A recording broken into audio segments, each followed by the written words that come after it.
Hey and welcome to Neverwinter with Aragon. So here I'd like to cover my Paladin Oathkeeper build for module 29. This will get you over 105,000 item level with maxed out 90% in all of your heal stats, plus a ton of extra overheal. There is a document linked below where you can see everything that comprises of this build, but we'll go over in depth in this video and give some reasons as to why we're using certain things. Be aware, as per group optimization, you can still get a build with maxed out in your heal stats, but you will miss a bit of overheal, but you'll be able to boost the team's damage potential significantly, upwards of 30%. So there'll be timestamps on the play bar below where you can skip to any section you're most interested in. First of all, we begin with race, and I suggest Aasimar here, particularly for Paladin, as it's good for both tanking and healing. But there are some other notable options,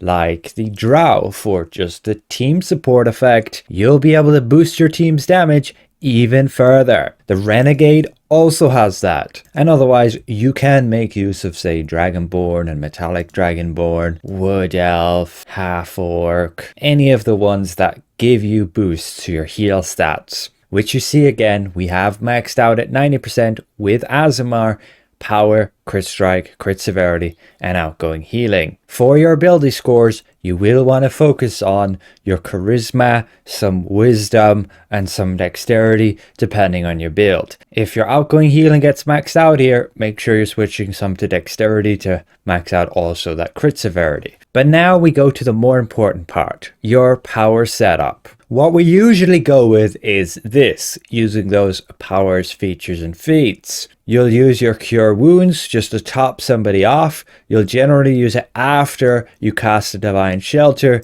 and then taking advantage of the enhanced magnitude through Sheltered Healing. Then for your encounter powers, yes, it's mainly Divine Shelter as your primary heal everybody button. You'll just cast this and everybody within 80 feet of you gets that decent heal with a decent sized shield. Ignore the shields on these other party members as they're much lesser geared than I am, and thus they have a lot less hit points, so it looks a little bit disproportional. More so look at what I have here. But then you will use Sacred Weapon and Circle of Divinity just to regenerate back your heal resource, because casting that Divine Shelter has no cooldown, but it has 120 divinity cost.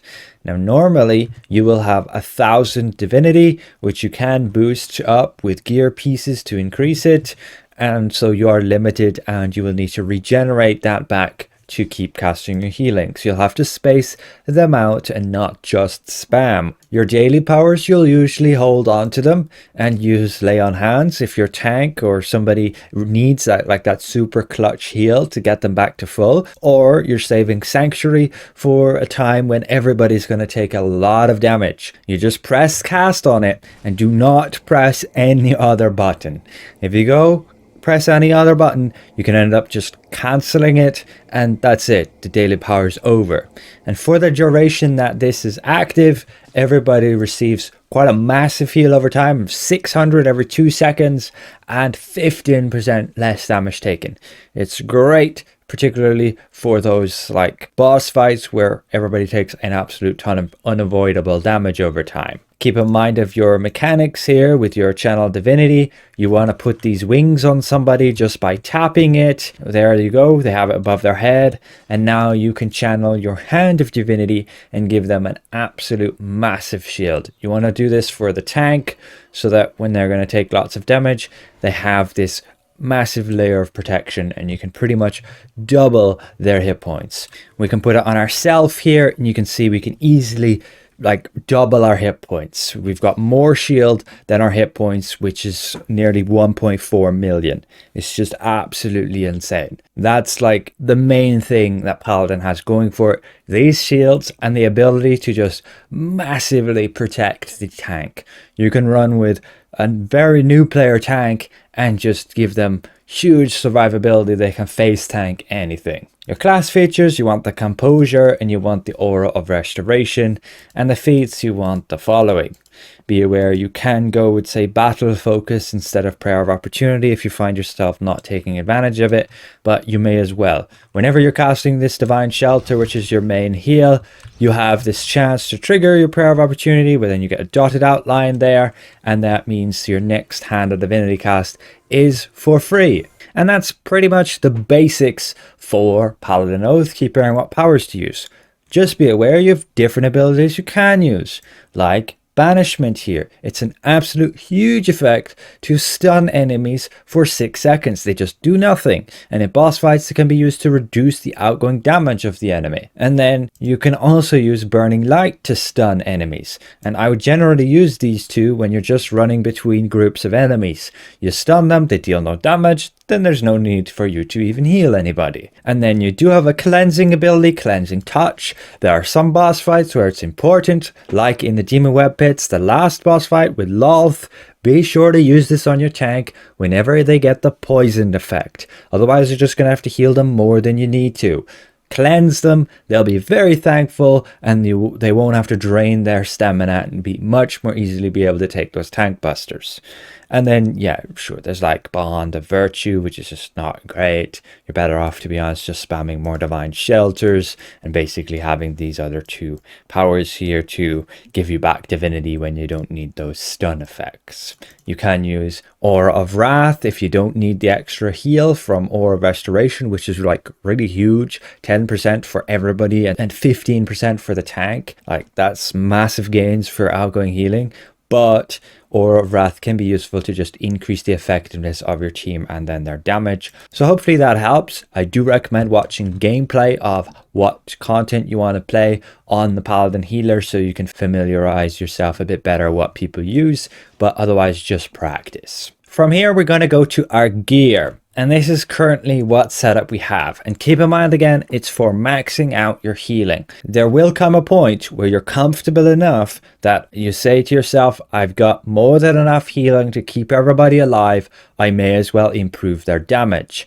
And that's where you will want to switch to different gear pieces like this here, the Durgar weapons, the Vistani set, the Grace Ring, all huge benefits that can massively increase your team's damage output. But if you're new and you're not that comfortable, it can be recommended just going in with a maximum amount of heals to keep everybody alive. So we have all of this gear, and as per my document, you can see exactly where all of it's coming from. Some minor things like the arms, there are multiple different ones that also give you bonus, like Divinity, these ultraviolet ones, these star forged ones, and then these depth forged ones. Ultimately, the ultraviolet ones might be a teeny bit better just because they have 25% versus 20%. So if you feel you need the extra, like 50 extra Divinity, then by all means, lose a little bit of item level and gain those instead. There's absolutely no harm in that. We wanted to look cool and push over 105,000 item levels, so we went with the depth forged ones, and to be honest, 50 Divinity is not going to be much difference. Then the boots as well. These are going to give you an extra bonus when in fire-themed maps. When outside of fire-themed maps, they only give 7.5%. So you could be better off going to the ultraviolet ones, which will give you 10% in just general content. They do stack with the headpiece, which is 20% only when they don't match. So like using the ultraviolet ones plus the Exalted Maidens one, I don't believe stack while within wild space, because then it's 2020. But again, this is what I would go for max shields. Now jumping to modifications, we can see we just have a crit strike, crit strike, crit strike, and a crit severity. And then we just have awareness in these slots here, which just gives us a bit of survivability. Unfortunately, there's just nothing better there. Maybe stamina regen if you want to. Then we are going to enchantments. So here we're just running a Jade, a Garnet, and 2 Cobalts. And then a Jade in utility. It doesn't matter what you have in defense, you can just use it as filler, but Garnets are kind of the ideal. We want to have a Devil's Precision for the crit strike as an overload, and like a white dragon glyph here for the extra healing. I wouldn't bother using either of these when you're just in easy content. Combat enchantment, Divine Aegis, there's just nothing better than it. The extra 9% total outgoing healing is huge. And then a bonus enchantment, we have the recharge speed. If you need the movement speed, absolutely use it when you want to get out of like a rough spot, because you don't have a dodge or shift ability. You can have to use your own 2 feet and get around the place. So having extra movement speed can be very nice. Then we go to the artifacts. Now your primary artifact will be dependent on the team. Sure, Zealot's Blast Scepter is great for the stats it provides, but the main benefit is the debuff, increasing the damage against the target for the artifact calls. Everyone needs to use a different one, and you can see all of the ones on this list here. So make sure you have a few. Your secondary ones are just for stats other than the Spelljammer, which you need for your set. So you can just use whatever high item level ones you have here. These are like the 2 highest in the game. So if you're pushing for max item level, sure, you'd want to go for them. Now we go to our boons. For our campaigns, make sure to get all the power, get the crit strike and crit severity, get that movement speed, get like lingering medicine, it can be somewhat useful, and then you can just get like hit points and defense stats here as well. For the advanced boons, you want to get the recharge speed, the action point gain, the outgoing healing, the forte, and then master boons, you want to get like blessed advantage, blessed resilience. They'll only affect yourself, and we even have like a Death's Bulwark here. When we take a big hit, we get some extra defense stats, because why not? There's just nothing great here to take once you have so many boon points. For the guild stronghold, we got that power, defense, and we got a group heal potion bonus. This doesn't heal for much, like 30,000, but it's a little bit extra on top. Whenever you use a potion, you'll also heal everybody. But if you are running very tough content and you forget to heal yourself, which I know can happen very easily, can be better off just having Stone of Health and you just run like Revive Sickness.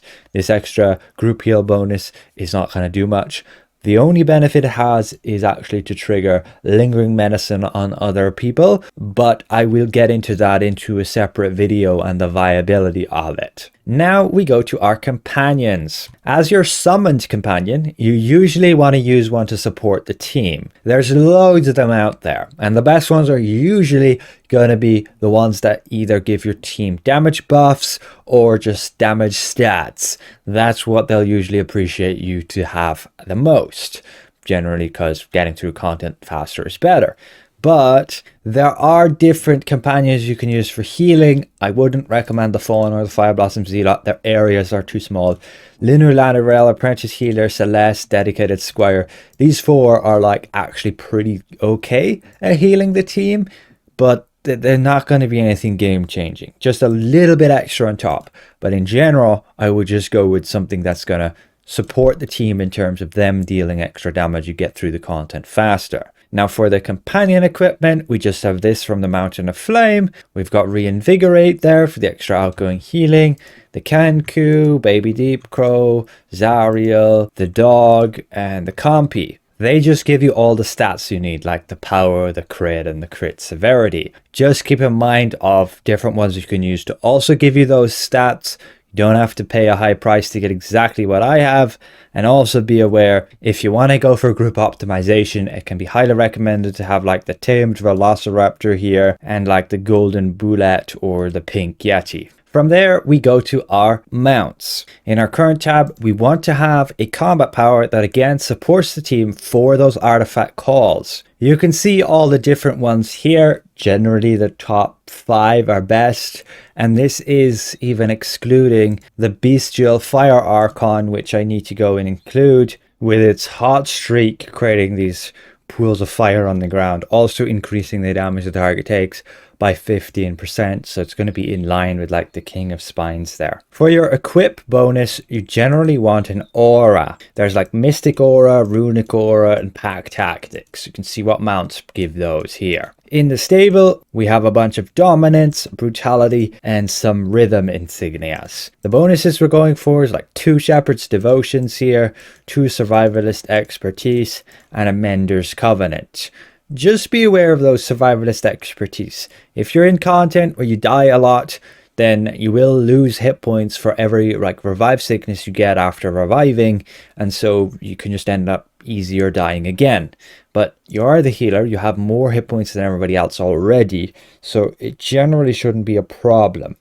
And be aware that, yeah, dying does not affect your heals, other than losing your buffs, which it's going to do irrespective of having survivalist expertise or not. Just make sure to go and reapply them again, the ones that expire on death. As for the collars, make sure you're getting the Outgoing Healing one and the Crit Severity one.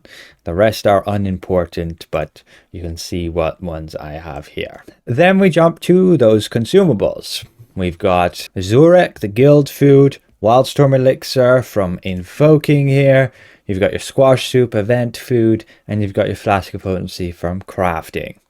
As for the belt items, we got the Stone of Health, or if you want to use the group heal potion bonus boon, then make sure you're using just potions, as the Stone of Health won't work with that. You can just use rejuvenating potions, or you can use other standard single heal potions.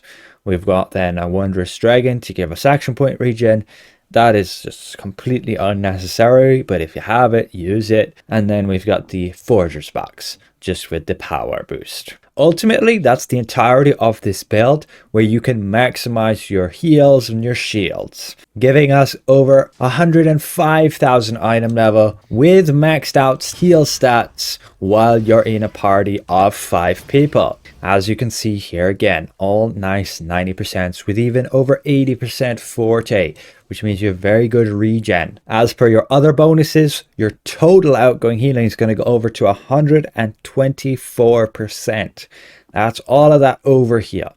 You won't see it all on your overall healing stat down here, as not all of it will add to it. Just they kind of a bit bugged, and then like the opal is only going to work on your multi-target heals, and so it's not going to show there. But again, if you're comfortable at healing and you get to the end game level and have very good groups who don't need much healing, then be sure to switch to some damage increasing benefits, so you can improve your team's damage by up to like 30% at best. Just be aware that's not taking into account the diminishing effects of having other bonuses added on top, but it's still pretty huge gain and not something you really want to miss out on providing your team when you feel comfortable to do so.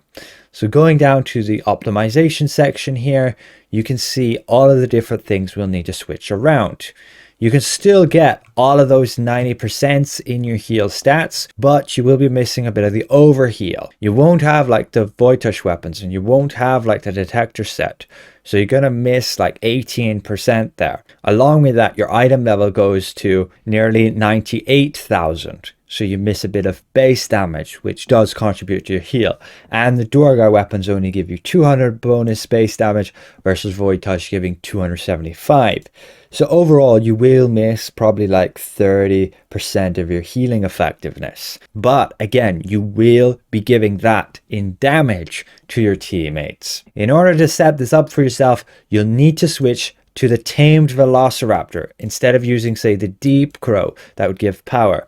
And that way you're in a group to give you all that extra power, which gives you flexibility to switch to like the Vistani artifact set here, giving a 5% boost to your team, the Grace Ring, giving like nearly a 5% boost to your team, a debuff companion enchantment like Armor Break, giving over 5% boost to your team, using the Masterwork weapons, give you like 2% boost to your team, and then the Aura of Wrath, giving like a 4% crit strike boost, which is about a 2% boost to your team, and using a companion like Dritz, you'll be using that anyway, that's like a 3% boost to your team. But again, you will need to switch like the Alpha Compy over to the Golden Bullet or the Pink Yeti.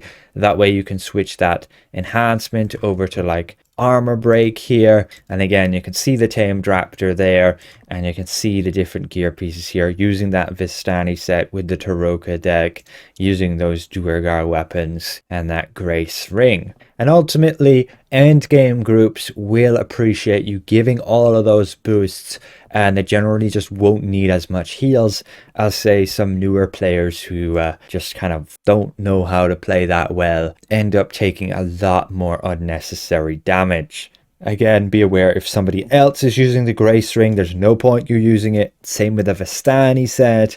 And so there are alternatives you can switch to. But again, you can provide quite a bit of extra damage to the team when you consider all of those effects. And that's not considering your artifact you're using and the amount combat power you're using as well. But those two are like, yeah, there's not much better you can use just for yourself on there, so you may as well have ones to support the artifact calls, even when with newer players. Artifact calls are kind of a must to get through content nice and easily. Without them, you're just going to take so much longer. Overall, that's the build. Not a lot has actually changed from module 28 version. That's kind of why I didn't rush to make this build video and prioritized others instead. It's the same for the tanks, guys. Basically, barely anything has changed from the previous module because we just haven't got any good gear. So once again, thank you for watching. A special thank you to all of these channel members for your extra support, and we'll see you guys around. Goodbye for now.